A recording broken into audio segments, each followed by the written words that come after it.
Je pense que je dirais famille. J'ai trouvé une famille ici. Et je dirais passion. Et je dirais créativité.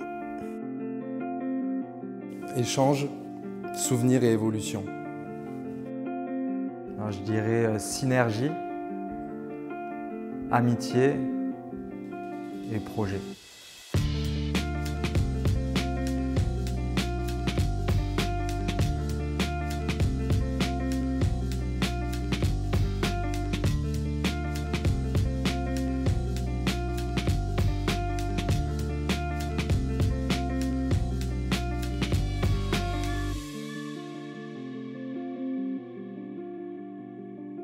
Quand je suis arrivé ici, l'opportunité déjà d'avoir un lieu aussi grand, aussi bien placé, parce que pour nous l'emplacement il est idéal, je me suis direct projeté. Ah, ça a été la libération totale, parce que ça faisait 2 ans qu'on cherchait un lieu. Avec nos moyens, à Montpellier, c'est très compliqué. Quand on a répondu au permis d'imaginer, c'était en novembre 2022. Janvier 2023, donc on n'a pas eu à attendre très longtemps, on a eu la réponse, donc on était lauréat. Et là, ça m'a donné un élan, ça m'a redonné une énergie, un petit peu comme au début. Et d'avoir un lieu, ça change tout.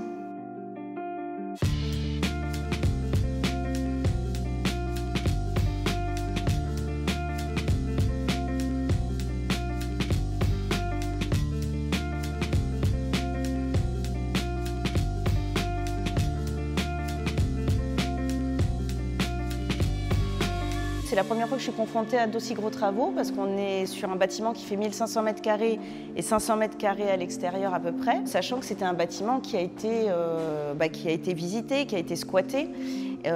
Donc il y avait beaucoup à faire. On a commencé en septembre à le vider et on arrive au mois de juin sur une finalité. Alors évidemment, il y a toujours des petites choses à faire encore, mais je trouve que ça s'est quand même relativement bien passé pour des novices comme nous.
Je peignais chez moi en fait dans mon salon et le fait de découvrir ce lieu et d'avoir la possibilité d'avoir un espace, je sais pas, vraiment j'ai l'impression que c'est le monde qui s'est ouvert à moi, comme si tout était possible. Il y avait tellement de possibilités, de conseils à prendre, il y avait tout à apprendre en fait. On voit les artistes résidents avoir des projets, on se demande des conseils, on a toujours des questions de doute aussi en tant qu'artiste. Donc on pouvait en discuter entre nous dans l'atelier avec Adrien, ou des fois je montais voir Franck pour lui demander des conseils, que ce soit sur la couleur, sur la composition et tout. Et c'est vrai que ça a fait aussi évoluer, je pense, le travail de tous les artistes résidents ici. C'est grandiose, c'est même incroyable, je dirais. Parce que moi, je suis venu en stage ici. J'étais un jeune accompagné par des associations qui aidaient les jeunes immigrés à Montpellier. Et c'est eux qui m'ont accompagné dans cet assaut. Quand Spell apprenait aux jeunes de faire du graffiti, du dessin et tout, moi j'étais là aussi avec Gabin et on apprenait en même temps. Et de temps en temps, je l'accompagnais dans les écoles et tout. Donc c'est comme ça, j'apprenais avec tout le monde. Si eux, ils sont arrivés, et pourquoi pas moi? Il faut juste de la motivation et de l'envie en fait. Ça m'a fait quelque chose de me dire tout ce qu'on a vécu ici, tous les artistes qui sont passés par là, toutes les rencontres que j'ai pu faire, Et puis il n'y a plus rien. Donc j'espère juste que ce lieu continuera sa route artistique. Je repense à toutes ces conversations qu'il y a pu y avoir dans chaque atelier. En fait, il n'y avait pas d'endroit particulièrement dédié pour se réunir, on va dire. Ça se faisait comme ça, au feeling. Une page se tourne, on va sur de nouveaux horizons, avec des nouveaux projets, des espaces plus sains, plus droits. Je pense qu'il y a le meilleur, il est devant, tu vois. On a envie d'écrire la suite, quoi. Et il y a tellement mieux qui nous attend. Franchement, même si on a adoré ce lieu, moi j'ai aucun regret de partir. Le soulagement total, parce que là, ça y est, il fallait que j'accouche, justement. Il fallait que ça se passe. Donc, trop contente de poser les affaires là-bas. Ce week-end, j'ai nettoyé le bureau, on a installé... on est dans un confort absolu, une luminosité magnifique. Donc, je suis tellement contente, tellement reconnaissante.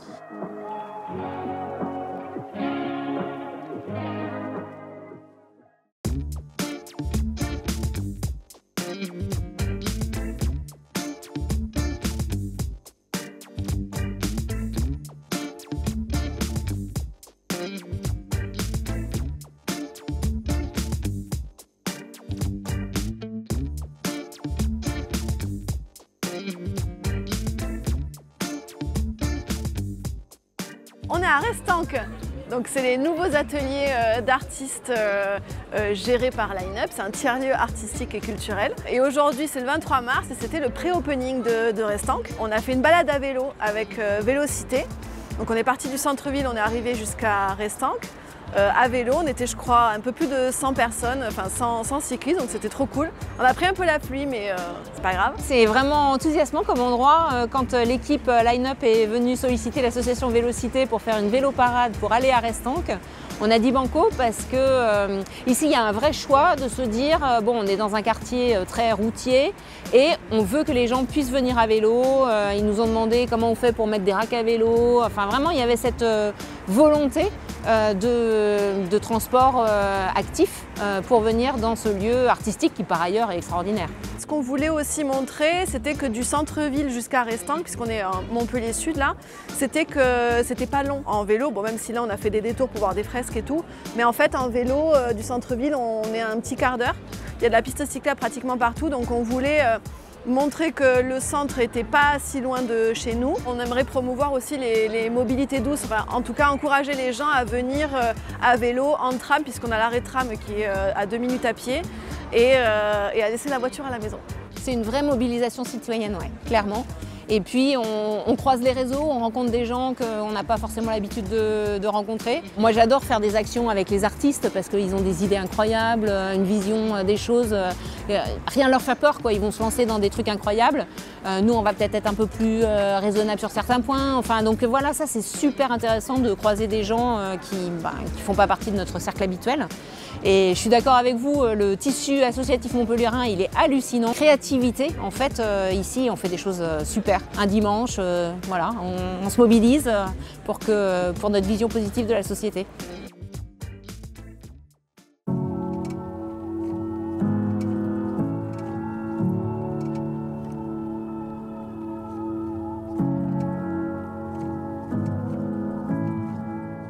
Je suis très fière d'accueillir ces 2 premiers gestes artistiques à Restank. On a eu le premier du coup à la fin janvier 2025, donc l'artiste Rero, qui est un artiste avec lequel je voulais travailler depuis très longtemps. Cette première collaboration, on l'a fait chez nous. Donc ça c'est vraiment une grande fierté. Puis c'est un artiste aussi qui a un rayonnement international, qui n'était pas du tout présent sur Montpellier.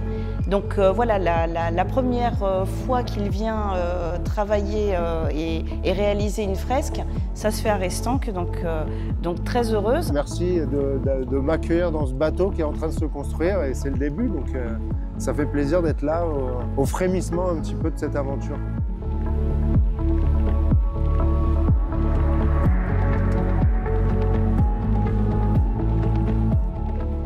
Le deuxième, c'est Nélio. Nélio, pareil, on a essayé sur plusieurs projets de connecter. Ça ne s'était pas fait jusqu'à maintenant.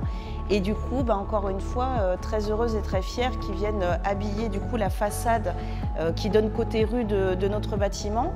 Alors dans un tout autre style, parce que là on est sur une fresque qui est colorée, mais finalement dans des tonalités assez pastel. Parce qu'il ne faut pas oublier qu'on est quand même dans une zone aussi résidentielle, il y a des habitations juste en face. Donc on a aussi réfléchi à ce qu'il y ait une œuvre qui soit acceptée aussi et comprise du reste des habitants du quartier.